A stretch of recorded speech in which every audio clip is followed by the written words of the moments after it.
Hello, Beb. Hi Beb, ano yan? Baka may extra ka dyan. Pangbayad ko lang sana sa school para makapag-exam na ako. Ibabalik ko naman agad sa isang linggo. Ay, pasensya ka na, Beb, ah. Wala din ako ngayon eh. Sige, sige. Salamat. Bibigyan mo pa ako ng obligasyon. Ayaw gumawa ng sarili niyang paraan. Wow, ganda naman nito. Magkano ba to?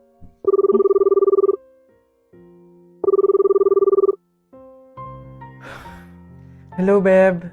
Oh, bakit? Ano ba yun? Beb, tatanong ko lang sana kung may extra ka dyan. Uuwi kasi ako ng probinsya eh. Doon ako nakahanap ng trabaho. Ibabalik ko naman agad pagkasahod ko. Wala, okay? Wala ako ngayon. Ganun ba? Salamat, Beb, ah. Pasensya ka na. Visit? Ano? Ah, hello, Beb. Ano yon? Manghihiram ka na naman? Oo, sana, Beb.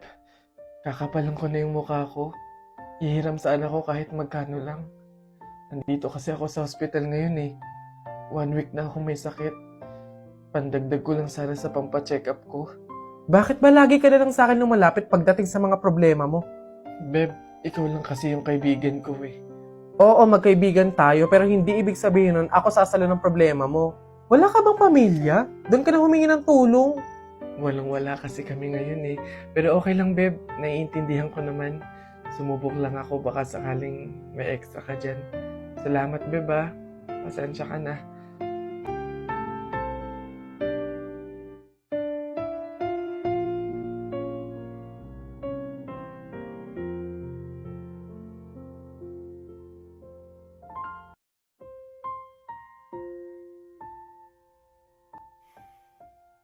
One week nang hindi online si Jennifer, ah.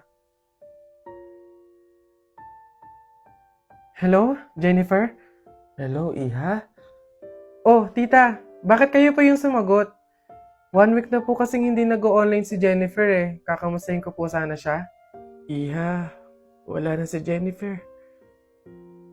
Ano po? Pasensya ka na kung hindi ka namin nasabihan agad ah. Nagkaroon ng tubig yung baga niya. Nagkaroon din ng malaking bukol yung dinadaluyan ng hangin kaya maging mga oxygen dito sa hospital eh hindi na kinaya. Iha, mamaya na yung libing niya.